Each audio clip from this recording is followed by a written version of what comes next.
gets around, old Bill, doesn't he? Makes me feel thirsty. Now, Christmas, as we all know, is a time when we should give a little thought to those worse off than ourselves, and there are many. Under this heading, we're informed, comes one particular unfortunate, a certain Mr. Benny Hill.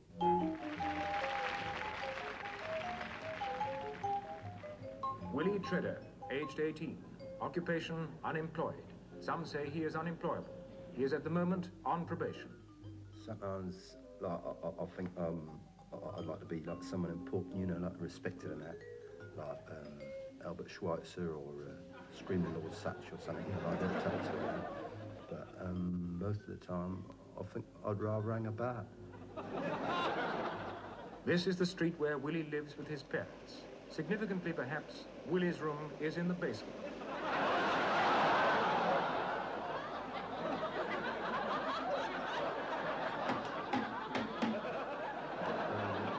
Gran, she like thinks I ought to get married, you know, and well, I got this girl, you know, I got her a ring, you know, it's lovely, like, you know, it's all like gold plated and it's got a place to put a stone and everything, and, like, it's the accommodation in it, you know.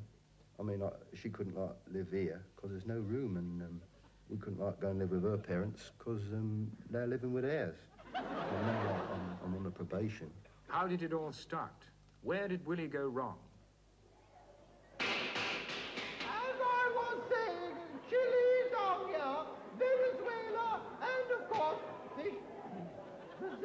A little more over there, but not far out. Oh, well done. Right, playtime. Off you go.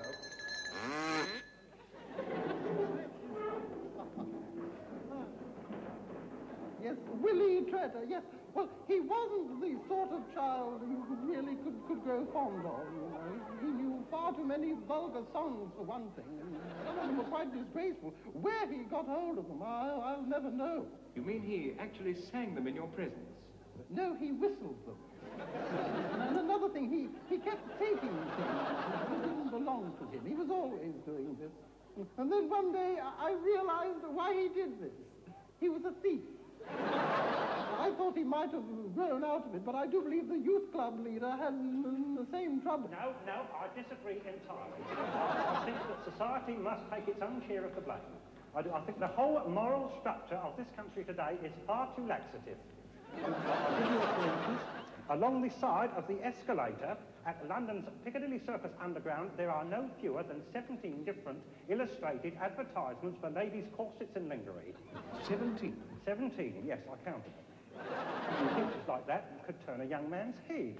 But surely the escalator travels so quickly that one only sees these pictures for a second or two. I disagree entirely, I disagree. If you go down the one that's coming up, or up the one that's going down, you can look at these disgraceful advertisements for quite a long time. Mind you, it makes you unpopular with the other passengers, but it can be done. Are you sure? I've done it several times. I've heard of it being done several times.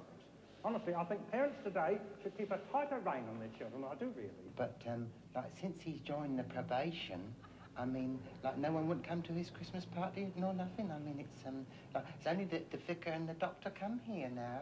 It's just like we was cut off. Has he gone yet?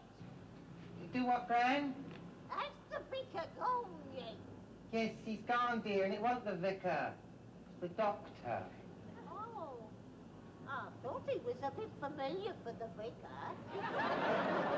After probation, the psychiatrist up there said he couldn't help it, see? Like a psychopath. He hits these old ladies because he hates his father, you see. That's why he does it, because he hates his father. But why doesn't he hit his father? His father killed him. He's about 6'4". Yeah, I think it's up to the probation. Willie Tredder came under your care on June the 17th, didn't he? No. It was July the 15th. I remember it quite well, because that was the day I was asked to join the local council. We need people like you, said the Lady Mayoress. People who really care about the youth of this town. What sort of a person is he? Who? Willie Tredder. Oh, yes, all right. But I myself, I turned to the Lady Mayoress and I said, of course I care about the youth of this town. I said, I was a juvenile delinquent myself once. But I stopped it. How, said she. I grew up, said I. this, the Lady Mayoress, who's rather on the plump side, fairly shook with laughter. They must be quite a handful. Well, delinquents always are. He's not a jubilant delinquent. He's just like high-spirited, that's all. His foreman thought differently. I want workers here, not picnics, you know. He comes in here wearing that dirty T-shirt and them open-neck trousers. When he gets here, he doesn't do any work. He's bent up his thumb in. You're going to be in there all day? I mean, it's not as if he's reading the racing results. Of all the 97 jobs Willie has had since he left school, none has lasted more than a few days.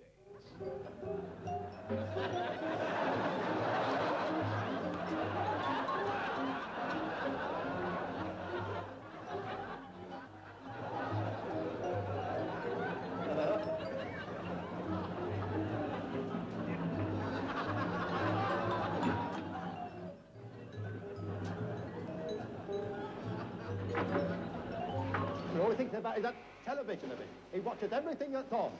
It does any harm on a television, because I mean, like, if say like you're watching something like The Saint, or No Hiding Place, or Panorama. I mean, you know it's not real, don't you? I mean, you know it's only like made up, innit? It's all like made up, you know. I mean, it's not the harm it does now; it's what it can lead to.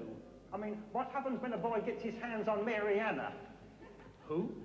Not who, what? Mary Anna. You know what I mean, Reavers. I mean, he lights one up just for kicks, and the next thing you know, he's a smoke addict. A smoke addict. And then no one can help him. Here then is Willie Treader, a lonely, misunderstood young man, perhaps more to be pitied than blamed. Let us not condemn his displays of youthful high spirits, for that is what they are, simply youthful high spirits. Perhaps it would be well if, at this Christmas time, we showed people like Willie a little more understanding, a little more tolerance, a little more... Hey, that's my car. You little thief. Police! Police! Come back here, Willie Treader!